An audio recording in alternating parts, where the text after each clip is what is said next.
بسم اللہ الرحمن الرحیم۔ السلام علیکم دوستوں، میرا نام ہے سہیل انور اور آپ دیکھ رہے ہیں کشش اسلام۔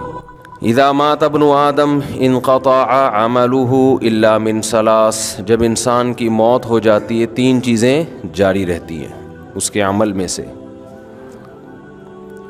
صدقۃ جاریۃ، جو اس نے صدقہ چھوڑا جو ہمیشہ چلتا رہے گا۔ ولد صالح یدعو له، نیک اولاد جو اس کے لیے دعائیں مانگتی رہے گی۔ علم ينتفع به، وہ علم جس سے لوگ فائدہ اٹھاتے رہیں گے۔ اب لوگ کہتے ہیں اس میں ایصال ثواب کہاں سے آ گیا؟ اس سے بھی واضح ایک اور حدیث ہے جس میں آتا ہے، ایک صحابی نے نبی سے عرض کیا یا رسول اللہ، ایک صحابیہ نے عرض کیا میری والدہ کا انتقال ہو گیا ہے، افاتصدق عنہا، کیا میں والدہ کی طرف سے صدقہ کر سکتی ہوں؟ آپ نے فرمایا ہاں۔ تو صدقہ اس کا ثواب کہاں کس کو پہنچ رہا ہے؟ اولاد صدقہ کر رہی ہے، اولاد دعا مانگ رہی ہے، ثواب کس کو مل رہا ہے؟ والدین کو مل رہا ہے۔ تو اسی سے فقہا نے استدلال کیا کہ صدقہ چونکہ ایک نیکی ہے تو کوئی بھی نیکی کر کے مرحوم والدین کو پہنچائی جا سکتی ہے۔ اس کے لیے حدیث کے حوالے کی ریفرنس کی الگ سے ضرورت نہیں ہے، یہی ریفرنس کیا ہے؟ کافی ہے۔ اب لوگ کیا کرتے ہیں، مسجد میں دریاں بچھا دیں، بھئی اس کا ثواب کس کو ملے گا؟ والدین کو۔ تو بعض لوگوں کو اشکال ہے کہ یہ دریاں بچھانا کہاں سے حدیث سے ثابت ہے؟ بھئی جب صدقہ کہہ دیا تو نیکی آ گئی نا، اس میں ہر نیکی آ گئی اس کے اندر۔ اس میں قرآن کی تلاوت کرنا بھی آ گیا، اس میں کسی غریب کو کھانا کھلانا بھی آ گیا، اس میں یتیم خانے میں پیسے جمع کرانا بھی آ گیا، اس میں یتیم خانہ بنانا بھی آ گیا، اس میں کسی مدرسے کے ساتھ تعاون کرنا بھی آ گیا، اس میں 2 رکعت نفل نماز پڑھنا بھی آ گیا۔ کیونکہ اگر آپ کہتے ہو کہ یہ سب کچھ نہیں ہے، حدیث دکھاؤ، تو حدیث میں تو کنواں کھودنے کا تذکرہ ہے، پھر کنویں کے علاوہ تو کوئی ثواب پہنچے گا ہی نہیں۔ اب یہ کتنی عجیب سی بات ہوگی کہ آپ انسانیت کی خدمت کے لیے کنواں کھدواتے ہیں، اس کا ثواب ابا کو پہنچ رہا ہے، سبیل بنواتے ہیں تو اس کا اللہ ثواب نہیں پہنچائے گا۔ کیوں بھائی؟ بات تو ایک ہی چیز ایک ہی ہے نا۔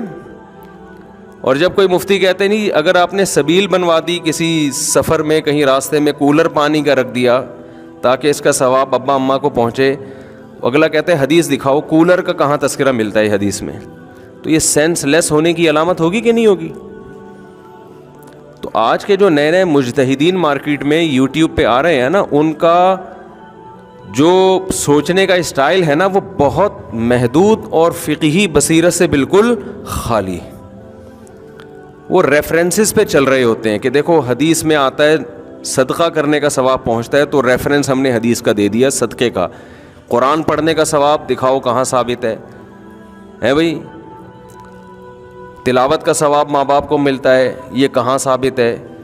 تو بھائی صدقہ نیکی ہے۔ حدیث کا مقصد یہ ہے کہ جب کوئی شخص مر جاتا ہے تو اس کے اپنے عمل کا دروازہ بند ہو گیا، بعد والا اس کے لیے کوئی عمل کرتا ہے تو وہ دروازہ اللہ کبھی بھی بند نہیں کرتے، یہ اللہ کی رحمت ہے۔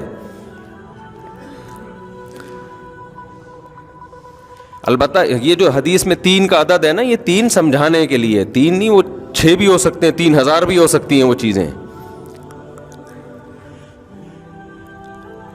تو اس میں خوب سمجھ لیں کہ کوئی بھی نیکی کی جائے مرحوم کے لیے اس کا ثواب میت کو ملتا ہے۔ یہاں ایک اشکال ہے کہ پھر صحابہ کرام سے کیوں ثابت نہیں ہے قرآن پڑھ کے بخشنا؟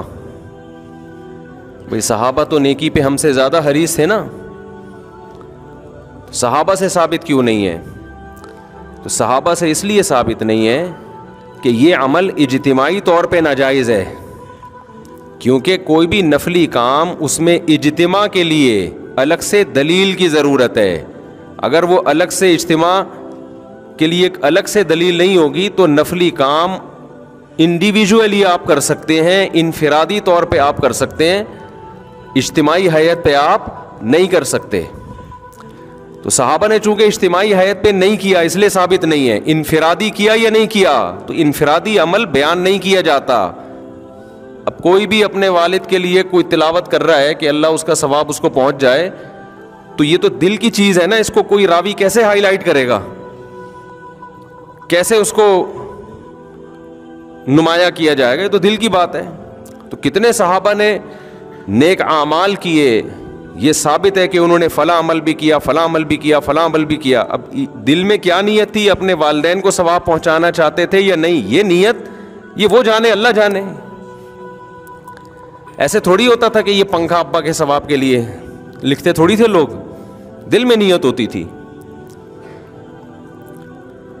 اس سے یہ بھی پتہ چل گیا کہ قرآن پڑھنا اپنے والدین کے اس کو ثواب پہنچانے کے لیے جائز ہے, لیکن ایصال ثواب کے لیے قرآن خوانی جائز نہیں ہے. سمجھتے ہیں کہ نہیں سمجھتے؟ دیر آر 2 types آف قرآن خوانی. قرآن خوانی جو اجتماعی سطح پہ ہوتی ہے نا, پبلک آتی ہے, سب قرآن پڑھتے ہیں, تو کتنی قسمیں ہیں اس کی, انگلی سے اشارہ بھی کر رہا ہوں, 2 قسمیں, بلکہ ہم 3 قسمیں بنا لیتے ہیں. اجتماعی ہیئت میں قرآن جو پڑھا جاتا ہے, سب لوگ اکٹھے ہو کے پڑھتے ہیں, اس کی 3 قسمیں ہیں. ایک قسم تو یہ مرحوم کے ثواب کے لیے, ہمارے ابا کا انتقال ہو گیا, تمام حضرات سے گزارش ہے ہمارے گھر تشریف لائیں, آج قرآن خوانی ہوگی. یہ عمل بدعت ہے, ناجائز ہے.